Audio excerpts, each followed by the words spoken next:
Hello all, I am Palak Wadaria, Assistant Professor at LG Institute of Engineering and Technology from Department of Electronics and Communication. Today we will discuss the revision of chapter 1, 2 and 3 of Python programming. Alright, in this revision what we will do, we will try to write some code, some programs. So in that program you have to use the concept of chapter 1, 2 and 3. We know that the chapter 1 is what is the arithmetic operators, right? So you have to use some arithmetic as well as logical operators wherever you require in the program. And in chapter number 2 we study about the loop, that is for loop, while loop, right? And also we have studied some decision making statement, that is if statement, else if statement, like that. In a third chapter, see, we write the sum of the functions. See, we know the procedure, right? How to write any functions and everything we have discussed in chapter number 3. And also we have discussed the some date and time. Okay, how you can define the date as well as time, how you, if you want current date and time, then which kind of the command that you have to write, all we have seen in that chapter. And also we have write the sum of the modules. So today we will write some code and we will revise all these topics. So let's start our today's session with the PyCharm. Here the first code that I want to write, that is what, to check the number is prime or not. Okay, you know how to check the number. See, whenever you divide any number and if the remainder is 0, that means what, that number is not a prime number. For example, 13. 13 is what? It's not a prime number, because when we divide any number with the 13, we will not get remainder that equal to 0. So here you just write a code that will find whether your number is prime or not. So here what we will do, we will write a one function that will check whether the number is prime or not. So by doing that, see, we also have the practice of how to write the functions, right? You know the procedure, right? What are the procedures or what are the different steps that you have to follow when you are just writing any functions? First of all, what is, you have to define, you have to use the keyword, that is what, it's a define, and then you have to choose the function name. And if you remember in this chapter, when we cover the function, in that I told you, first of all, you have to write down the examples, right, related to your program. And then you have to write down the type contract. Type contract, that means inside the function, okay, which type of the variable that you are passing, that is whether it is integer, whether it is float, whether it is string, etc. And what is your output, that is also integer, string, or we can say it's a number, like that. And then you have to write down your proper function name. Then we have to write the body of the function, and last we have to write down the return statement. Okay, so here you can write down, like, when now you know the exact procedure. So I'm just writing the def, that is define the function, and I just take one name of the function, that is test prime. You can take any name, you can take A, B, C, like that also here. And I want to pass one number. Okay, so I'm just taking one variable, that is n, to specify the number. And then here what I'll do, see, you know very well, if n equal to 1, if user enter n equal to 1, that means is it a prime number? Then no, n equal to 1 is not a prime number. Then n equal to 2, yes, it's a prime number. So first I'm just defining the two condition for n equal to 1 and n equal to 2. That is if n that equal to 1, that means what you have to return? Return, that is false. 1 is not a prime number. Second condition I am writing, that is elif. You know this in a decision making statement we cover this topic, that is if alif and else statement. I am using that thing. That is alif n equal to 2. Then return 2 is a prime number. Then yes, 2 is the prime number. So I am writing true.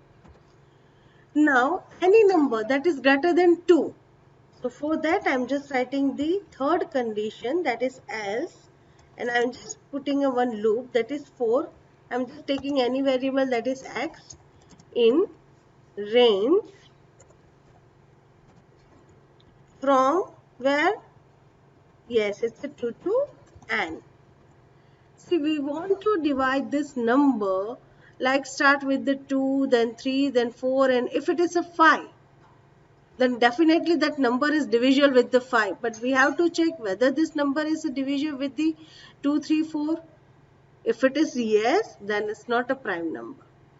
So I'm using the range command, and range will produce the number that is starting with the 0. And it's AND with the N, but it will not include the N number. For example, see here, if I take 5, then the total number, how many it will generate? That is 2, 3, 4. It will not include the 5. Here it is N. Now next, what I want to check, that is if this number is what? It's the N. It is when I divide this number with x, and if the remainder is 0, then here you just write return, that is false. If the remainder is 0, that indicates that number is not a prime number. Otherwise, see here, if you write here, see, I'll tell you what will happen. If you write here return, and then it's a true. Alright, and if I check the one thing, that is what? It's a print. I want to test one number, that is test prime, and if I say I'm writing 9. Now let's see what's the output. See here, it says that the 9 is a prime number. It's not true. 9 is not a prime number. When we divide the 9 with the 3, we will get the remainder that equal to 0. But why we are getting this true answer? Because we have write the return statement over here. This return statement. What will happen? See, whenever the first which number come? That is 2. When you divide the 9 modulus of 2, at that time remainder is not 0.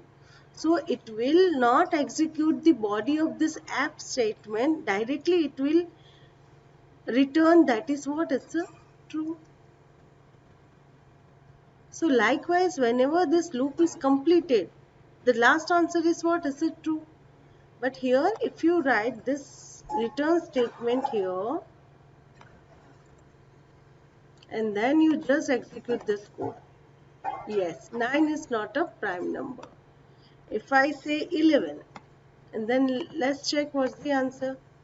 Yes, 11 is a true number. If I write 2, then 2 is the, yes, it's a prime number because we have specified the condition, that is for 1 and 2. Right? So it's a very simple code. I hope this is clear. Now next code. Write a code to display the current date and time, current year, month of the year, week number of the year, then day of the year and day of the month. See, one by one we want to display the everything. So for that, first of all, what we have to do? If you remember, then we have to import the modules, or we have to import the inbuilt modules, or you can say that, suppose see here, if I want to do this, then first module that I want to import, that is what? It's a time module. Then the second module that I have to import, that is import, and then it's a what? It's a date and time. Then here first, just I want to display the first thing, that is what, it's a date and time, right? Current date and time. So for that I am using only the print command. That is print, what I want to display, that is current date and time. And you know what is the command, already we have studied in our day Python date and time. So here you have to call the module, that is date time module. In this module you want to use, that is date time, and then definitely we want now. Right now what is the date and time? So what this statement indicate, we have used the module date time. Inside that we have a function that is date time, and then we want to display the current date and time. So we are just using, that is variable now. Now we just run and see whether it's give us the current date and time. Yes, see, it is today's date. Okay, 4th August 2020. First it will display the year, then it's a month, and then it's a date, and it is right now the current time of my system. See here, this is already same. Now next we want to display the current year. So we require this two module only, no need to import any other module. So what we will write, so here we will write print, then what we want to display, we want to display, that is current year.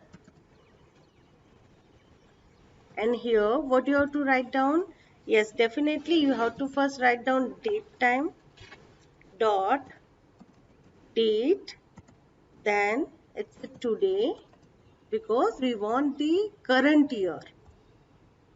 And then if you remember, then we have used, that is strf,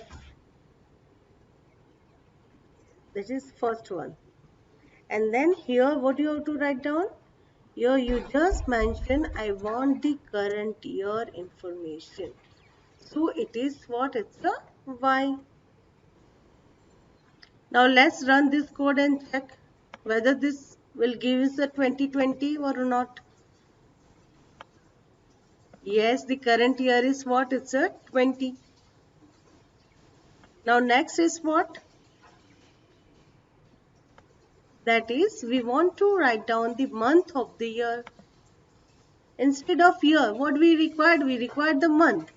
Then what we will do? Print, then it's a month of year, then simply here what you have to do? Here you have to do date time, that is date time dot, that is date dot today, then we have to use, that is strf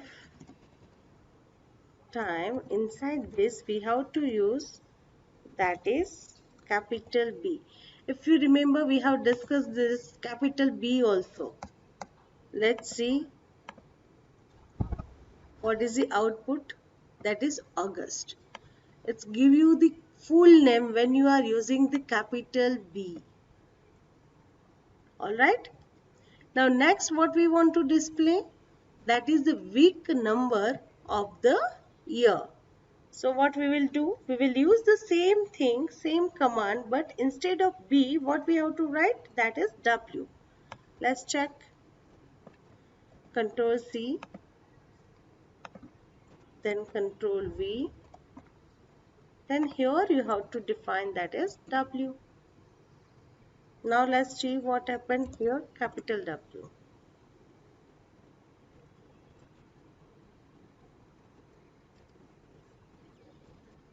And here you just specify, that is you want to display, that is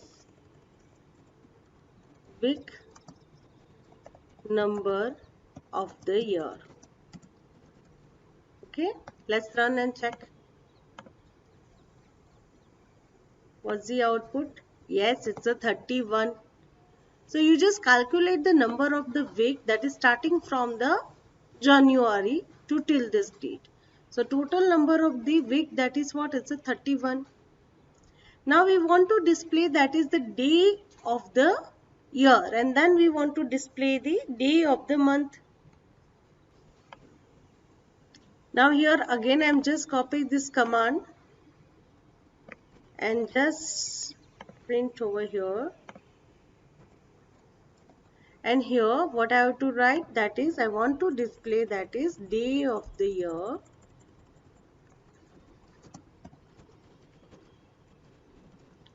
And for that what I have to use, that is here just I need to specify the day.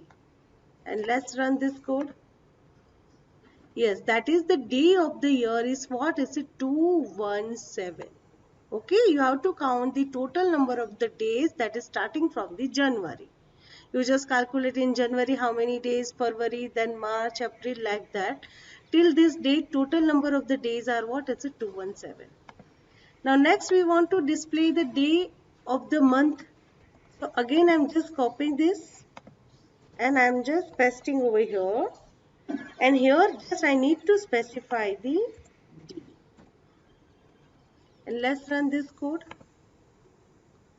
That is 4.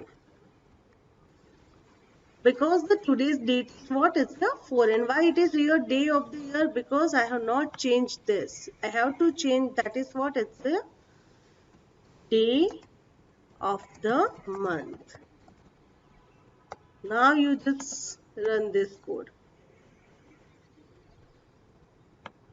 See here everything is there.